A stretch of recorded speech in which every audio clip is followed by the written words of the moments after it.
E o Supremo Tribunal Federal concluiu nesta semana que as redes sociais devem ser responsabilizadas pelos conteúdos publicados pelos usuários. Para explicar esse e outros assuntos do Marco Civil da Internet, o Jornal da Manhã recebe agora o advogado especialista em Direito Digital, o Fabrício da Mota Alves. Bom dia, Fabrício. Então, a gente falou do Marco Civil da Internet. A grande questão nessa história é o seguinte: nós já tínhamos uma legislação aprovada pelo Congresso, ela é válida, foi levada essa questão ao Supremo. O Supremo está legislando, nós tínhamos a proteção ou não. Como é que o senhor avalia toda essa situação? Muito bom dia. Bom dia a todos. Bom dia, Soraya. Bom dia, Marcelo. Um prazer estar aqui com vocês. Bom, estamos numa fase absolutamente nova de regulação de novas tecnologias e tecnologias digitais. O Supremo realmente, num movimento bastante ousado, reverteu ou subverteu uma lógica de construção democrática e de construção legislativa que vinha sendo adotada e que foi cristalizada na figura do Marco Civil em 2014. Agora, com essa nova decisão, nós voltamos um pouco nas discussões anteriores, em que o cenário era um cenário de excesso de remoções, para um possível cenário, novamente, de remoções precavidas, né? Remoções cautelares, que a gente chama de overblocking. Isso, de fato, representa aí consequências potenciais para o uso dessas plataformas, em diversos níveis, né? Especialmente no que diz respeito à expressão da manifestação da informação, a liberdade de expressão de modo geral. Então, de fato, temos uma fase bem inovadora, com potenciais consequências e através de um mecanismo muito atípico, que é o mecanismo da definição de regime de responsabilidade. Eu tenho dito que talvez a maior crítica que eu poderia fazer a todo esse contexto, não somente as questões que envolvem os aspectos políticos, mas sobretudo técnicos e jurídicos, é que não há forma pior de regular o comportamento social do que a definição de regime de responsabilidade.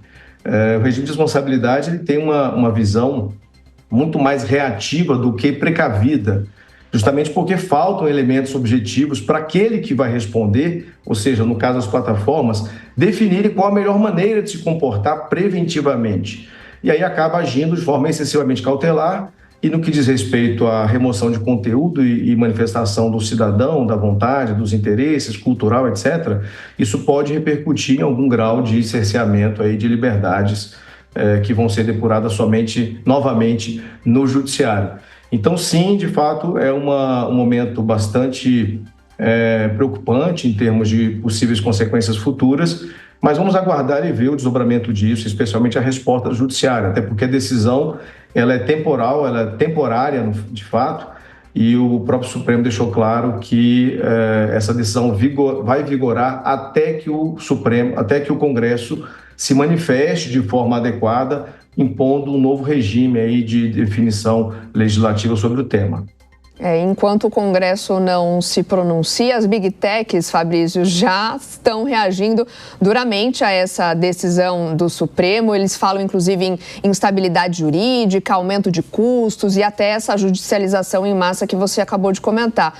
Você acredita que essa crítica procede de fato? Vê algum risco efetivo, reverso, menos liberdade, mais censura? Tende até a tornar essas plataformas mais conservadoras na moderação? Eu diria que sim.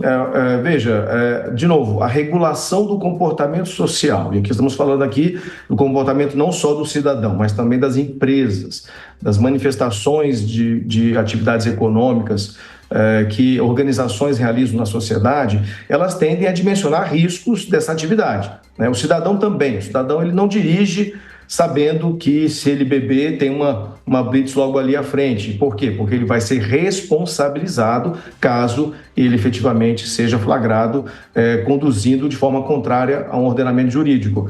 Da mesma forma, a atividade econômica. Então, a empresa ela define o seu comportamento a partir dessa dimensão de risco, ela faz uma avaliação desse risco.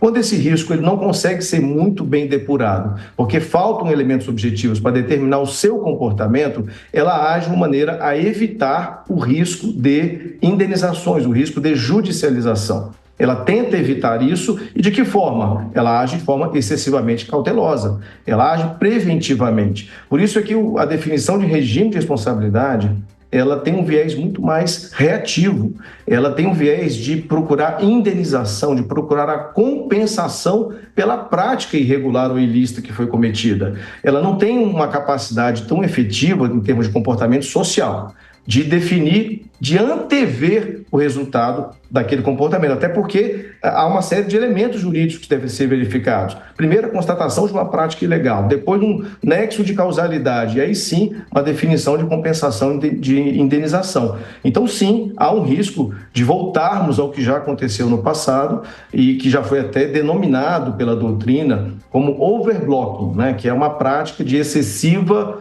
remoção de conteúdo, de bloqueio de manifestações em razão justamente dessa prevenção. Então, é um cenário bem diferente até mesmo, Soraya, do que nós vimos em 2021, quando o governo Bolsonaro editou uma medida provisória naquela ocasião, justamente para dificultar que as plataformas removessem conteúdo. Ali houve acusações de facilitação de disseminação de conteúdo falso, etc. Mas o fato é que são cenários bem distintos, mas que levam a uma conclusão de que sim, há uma necessidade de regular as plataformas, mas talvez o tom dessa regulação não tenha sido o ideal nesse momento. Fabrício, pergunta da Mônica Rosenberg. Bom dia, Fabrício, um prazer falar com você.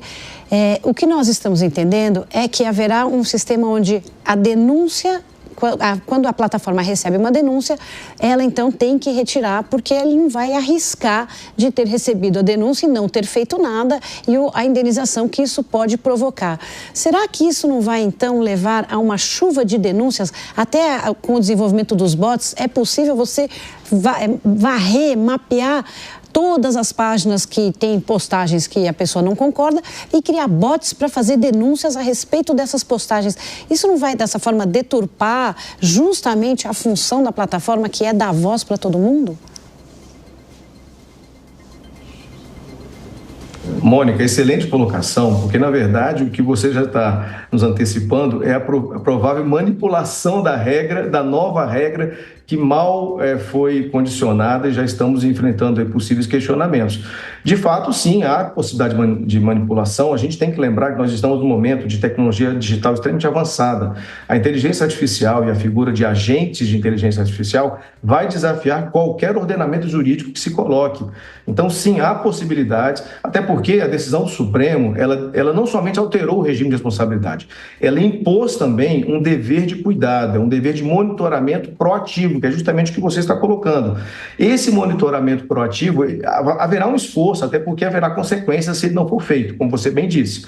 Então, haverá um esforço para realizar esse monitoramento. Esse esforço será automatizado, como as plataformas já dizem que realizam, e tendem a ser cada vez mais automatizados à medida que haja cada vez mais denúncias. Até porque o que se espera aí é o que você bem falou, uma manipulação social no sentido de possivelmente haver uma chuva, uma enxurrada de denúncias para tentar de alguma forma condicionar o comportamento dessas plataformas e testar a sua resiliência às novas regras que estão sendo impostas. Então sim, há esse risco, e é provável que ele aconteça, e no passado já tivemos esse cenário, né? Tanto é que o Marco Civil é fruto de um cenário socioeconômico em que havia justamente uma enxurrada de denúncias, de uma enxurrada de pressões em cima das plataformas para remoção de conteúdo.